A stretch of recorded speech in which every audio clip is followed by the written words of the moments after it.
Hello students, today I will introduce you all to the new technique signal flow graph for finding the transfer function. So today we'll be studying definition of signal flow graph, terminologies in signal flow graph, and an example related to the same, and a Mason's game formula. Okay. A signal flow graph consists of a network in which nodes are connected by directed branches. These branches depict the flow of signal from one point of a system to another, and it gives the relationship among the signals. Okay. Now let us see with the help of a small equation. Okay. So suppose we are having two variables y and x, okay, which can be represented by this equation.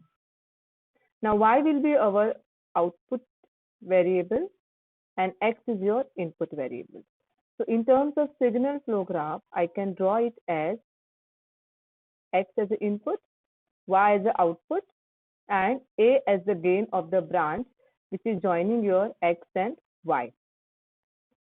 Now every variable in a signal flow graph is designed by a node. As we can see in this example, y and x will be a node. Every transmission function in a signal flow graph is designed by the branch.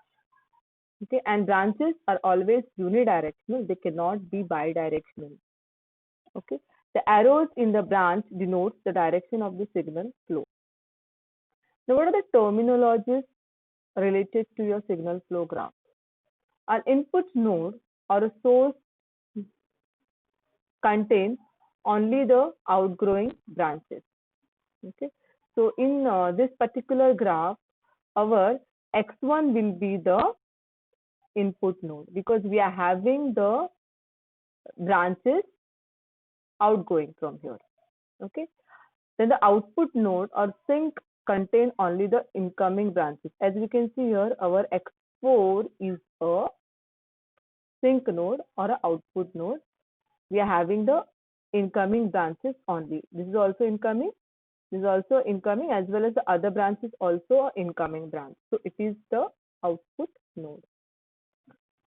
Next, the path. Path is a continuous unidirectional succession of branches along which no node is passed more than once. For example, I can say from x1 to x2 to x3 to x4 is a path. Okay. After that, a forward path is a path from the input node to the output. The path which I just now told you, from x1 to x2, x2 to x3, and x3 to x4. This is a forward path because it is going from input node to the output node. We have one more forward path. I will take the other color so that it will be more clear to you. Okay.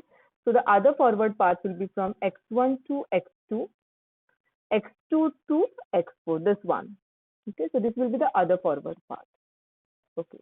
After that, we have one more concept, that is a feedback path or a feedback loop. Okay.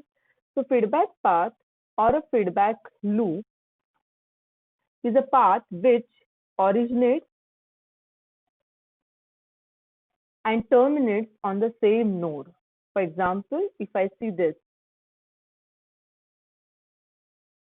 okay, x2 to x3 and back to the x2. So this is my feedback loop. Here we have to be very, very specific about the sign, not about the sign, sorry, about the direction. The direction should be proper. Okay. After that, there are few more terminologies. First is the self loop. Okay, now self loop is a feedback loop consisting of a single branch. That is, if you see in the problem here, we have a self loop with a gain of A33. Okay, the gain of the branch is the transmission function of that branch, and the path gain is the product of path gains encountered in traversing the path. That is, for example, if I want to find out the path gain of this particular path, then what I'm going to do is that I'm going to go on multiplying the gains which I come across while moving from x1 to x4. Okay, so when I move from x1 to x2, the gain is a21. Okay, when I'm moving from x2 to x3, the gain is a31, 32, sorry, and then from x3 to x4, the gain is a43. So the forward path gain will be product of all these three gains. Similarly, loop gain is also the product of branch gains of the loop. For example, as we have seen previously, okay, there was a loop existing, okay, here, okay, there was a loop here, okay, there was a loop here, okay. So what will be the loop gain of this? It will be a32 into a23. Okay, fine.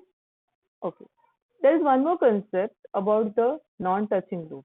The two loops will be said non-touching if they don't have any common node between them, and they will be said touching if they have a common node. Okay, fine. Now next is Mason's rule. This Mason's rule is used to find out the transfer function of a system. As we can see here, the T is given as, yes, it is a division of Laplace transform of the output to the Laplace transform of the input.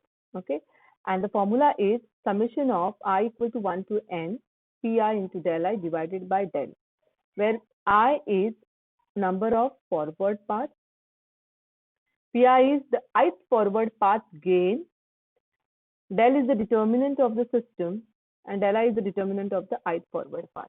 Okay, so already I have explained you what is the forward path. So n will be the number of forward paths in that particular signal flow graph. As we have seen in the example just now, we had two forward paths. Okay, so in that case n will be equal to 2. Pi will be the path gain. We have to just go on multiplying all the gains across which we are moving. That will become our forward path gain. Then del is the determinant of the system, and del I is the determinant of the ith forward path. So I will just elaborate what is del and what is del I in the next slide. So basically del is 1 minus sum of all individual loop transmittance. Transmittance means gain plus sum of products of loop transmittance of all possible pairs of non-touching loops minus sum of products of loop transmittance of triple of non-touching loops. Okay, means we are going to take the first component in this case as 1 minus 1 minus sum of all individual loop transmitters, means we are going to take the sum of all the gains of loops which are present in that particular signal flow graph. After that, we are going to take the next term is plus, and it is the next term is sum of products of loop transmittance of all passible pairs of non-touching loops, means we are going to take the product of two loop gains which are non-touching, and the third component we are going to take the product of non-touching loops, triple non-touching loops. Okay, and so on. Okay, and del I is same as del, but in this case we are going to only consider those loops which are non-touching to that particular path. So be very much clear, del is all about the full system, but del I when you calculate, we have to only calculate with respect to the particular path. Okay, and this formula will be more clear to you when we will be solving the numerical based on it. Okay, students, thank you for the attention. Thanks.